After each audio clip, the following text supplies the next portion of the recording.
When I decided to include the Philosopher's Stone as a supernatural fixture in my 2-book series, I did a lot of comparative studies to other legends.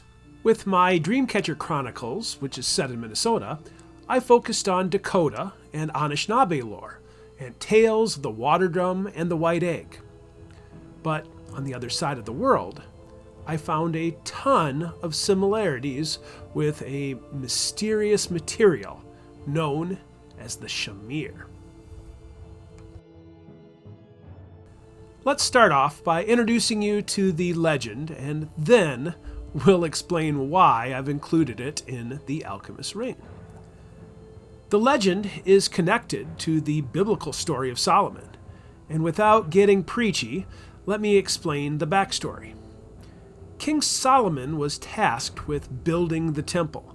However, the Ark of the Covenant had been housed in a tent for centuries, since there were rules about building an altar with normal tools. That, folks, is a paradox. For a man famous for wisdom, Solomon had his work cut out for him. With his thinking cap turned up to a 10, Solomon consulted the Book of Ancient Answers and realized he had a solution: the Shamir. How did he learn about it? Was it Hiram Abiff from nearby Tyre? Was it Queen Makeda of distant Sheba? Was it demonic knowledge learned from his wife's foreign gods? Perhaps all of the above. Regardless of how Solomon learned about the Shamir, as king of wealthy Israel, he sent his men to scour the earth to find this mysterious substance.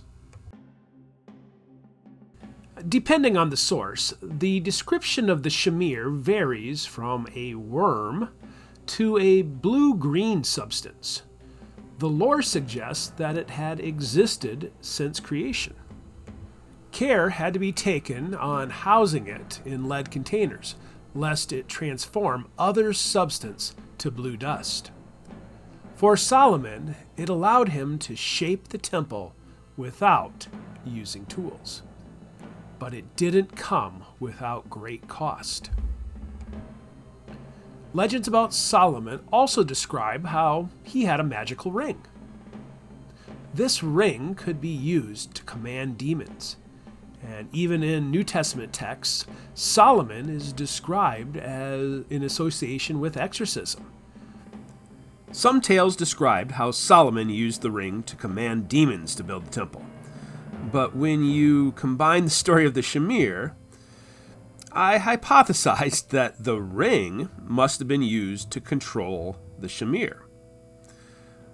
Both tales include reference to the demon Asmodeus.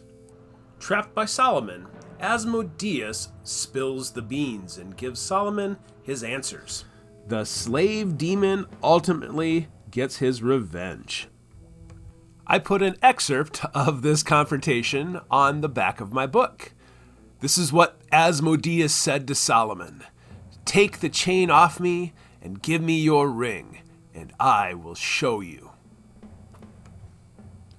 Asmodeus tricked Solomon by baiting him with new knowledge before violently freeing himself. For my literary purposes, I've chosen to use both the Shamir and the ring in the plot of the Alchemist ring. The idea of having an elemental catalyst reminded me too much of the Philosopher's Stone, the white egg, and the water drum, and with the blue-green vitriol references, it seemed a perfect fit. With the Haunted Valley and Lake Manitou, both feature spirits trapped by stone. I figured the Shamir and ring could also act as a key of sorts.